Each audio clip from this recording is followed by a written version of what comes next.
2024년 12월의 투자 수익률은 7.83%입니다. 한국 기업 삼성전자가 1.85% 주가가 하락하였고, 새롭게 편입한 대한항공은 12.91%라는 높은 하락률을 보였습니다. 중국 기업 귀주 모태주는 마이너스 0.11%, 전기차 업체 BYD는 2.85% 주가가 상승했습니다. 중국 기업은 오른 기업도 있고 내린 기업이 있는데, 시노팩, 메이디그룹, 하이크비전, 그 다음에 중국 이동, 그리고 코스코 해운 업체들은 주가가 상승한 반면, 상해국제공항, 순풍홀딩스, 자금광업, 오량액, 프로야 화장품은 또 주가가 하락을 하였습니다. 종목에 따라서 오르내림의 결과가 달랐다고 할 수 있습니다. 미국 기업의 경우 더모아 투자가 보유하고 있는 기업 중에 애플, TSMC, 알파벳은 높은 상승률을 기록했습니다. 특히 알파벳은 12.04%라는 아주 높은 상승률을 12월 한 달간 보여준 반면, 에브비, 엔비디아, 알리바바는 모두 2.8%가량 주가가 하락하였습니다. 좀 눈에 띄는 것은 유나이티드 헬스가 12월 한 달간 주가가 무려 17%나 하락했습니다. CEO가 뉴욕 한복판에서 총격 사고를 당했는데, 이제 미국 내 여론이 이 CEO를 살해한 사람을 굉장히 영웅시하는, 그러니까 유나이티드 헬스가 굉장히 좀 미국인들에게는 절대적인 영향력을 끼치면서 우월한 지위를 갖는 보험회사라는 이미지가 주가의 하락을 부추겼는지, 이 일로 인해서 유나이티드 헬스의 실적이 실제로 악화됐는지는 1월 달에 확인을 하겠습니다만은, 유나이티드 헬스를 제가 본 이래 월간 하락률이 17%를 기록한 것은 역시 또 이번이 처음이었습니다. 반면 테슬라는 트럼프 당선 이후 주가가 상승세를 기록한 그 여세를 몰아서 12월에도 17%의 아주 높은 상승률을 보인 것이 대조를 이뤘다고 볼 수 있습니다. 일본 기업 미쓰비시 UFJ 파이낸셜은 3.01%, 도쿄마린 홀딩스는 2.95%로 두 업체 모두 비슷한 상승률을 보였습니다. 더모아 30의 수익률은 0.67%입니다. 그리고 더모아 투자 보유 종목의 수익률이 0.81%입니다. 근데 더모아 투자 보유 종목의 수익률이 평균 0.81%인데 2024년 12월 한 달간의 수익률은 7.83%, 굉장히 차이가 심한데, 종목의 상승보다 사실은 환율의 상승에 의한 결과라고 할 수 있겠습니다.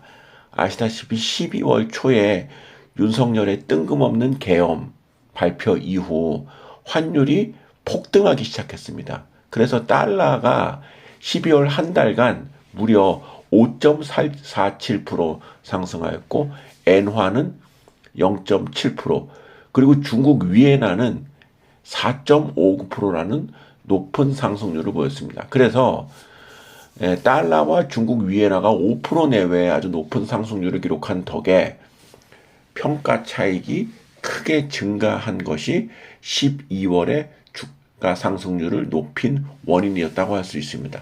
이 또한 전례 없던 일이었습니다. 12월의 코스피는 마이너스 2.3% 하락하면서 2399.49포인트를 기록하였습니다.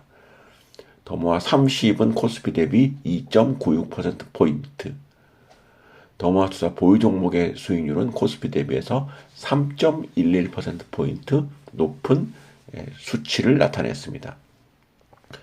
12월 말 기준 종목별 포트폴리오는 TSMC, 에브비, 귀주모태주, 엔비디아 등의 순인데, 가장 큰 변화는 제가 2017년 말부터 매수해서 7년가량 보유하고 있었던 삼성전자를 2024년 12월에 대폭 매도했습니다.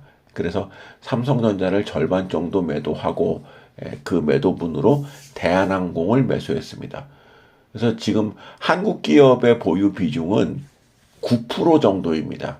그래서 나머지 91%를 해외 주식으로 가져가고 한국 기업은 아주 10% 미만까지 보유 비중을 낮췄습니다. 보유 비중을 낮추기도 했고 한국 기업들의 주가가 하락을 했기 때문에 상대적으로 보유 비중이 낮아진 측면도 있습니다. 저는 한국 기업에 대해서는 삼성전자는 시가총액 1위라는 점, 그리고 일정 수준의 배당이 예상된다는 점에서 여전히 보유하고 있고, 대한항공이 제가 생각하는 2015년 한국 기업 중에 성장할 것으로 예상되는 몇 안 되는 기업 중에 하나라고 생각을 해서 편입을 했습니다. 2024년 전체 수익률을 말씀드리겠습니다. 31.03%입니다. 제가 2024년 1년 동안 보유했던 종목들은 다음과 같습니다. 총 18개 기업을 보유했었습니다. 그 중에 2024년 중 제게 손실을 가져다 준 기업은, 가장 큰 손실을 보였던 기업은 바로 삼성전자였습니다. 삼성전자, 그리고 중국 기업 중국 황금, 이 업체는 뭐 단기에 보유했다가 역시 손실을 실현하고 매각을 했고요. 그리고 12월에 매수했던 대한항공도 손실을 나타냈습니다. 반면 나머지 모든 기업은 주가가 상승을 했습니다. 이렇게 많이 주가가 상승을 했기 때문에 31%라는 아주 높은 상승률을 나타낼 수가 있었습니다. 그 중에서 가장 높은 수익률을 보였던 기업은 TSMC가 되겠고요. 그 다음에 엔비디아, 알파벳, 미쓰비시 UFJ 파이낸셜, 에브비, 애플 등의 기업에서 높은 수익률을 보였습니다.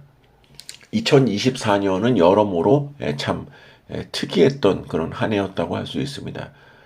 제가 주식 투자를 한 이래 삼성전자가 이렇게 큰 폭으로 주가가 하락했음에도 불구하고 전체적으로 높은 수익률을 기록한 것이 또 이번이 처음이고요. 한국 기업을 뭐 그렇게 긍정적으로 보진 않았지만은 삼성전자를 위시해서 코스피가 이렇게나 많이 하락할 줄은 또 예상하지 못했습니다.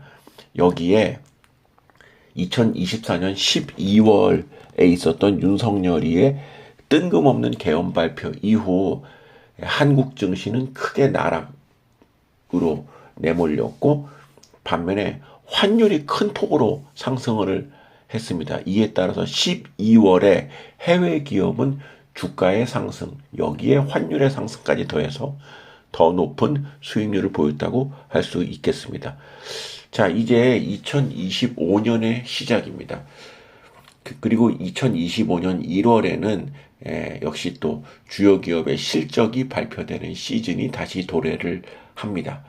이 실적 발표 시즌인 이 시기에 주요 기업들의 실적을 체크를 하고 그 기업의 실적이 좋은가 좋지 않은가의 결과에 따라서 보유할 것인가 아니면은 그 변화를 줄 것인가에 대한 판단의 기준을 삼는다는 투자의 대원칙은 여전히 2025년은 물론 앞으로도 이어갈 생각에 있고요. 그래서 현재 보유하고 있는 종목의 포트폴리오가 다음과 같은데, 지금 보유하고 있는 기업들이 양호한 실적을 유지한다면 굳이 인위적인 변경을 할 필요는 없다고 생각을 합니다. 자, 2025년 1월에는 포트폴리오에 변동이 있습니다. 중국 기업 중에 순풍홀딩스는 제외하였고, 홍콩 증시에 상장된 중국 기업 트릿닷컴 그룹을 새롭게 편입을 했습니다. 이 유튜브 보시는 모든 분들 2025년 새해 복 많이 받으시고 훌륭한 투자 성과가 있기를 기대합니다.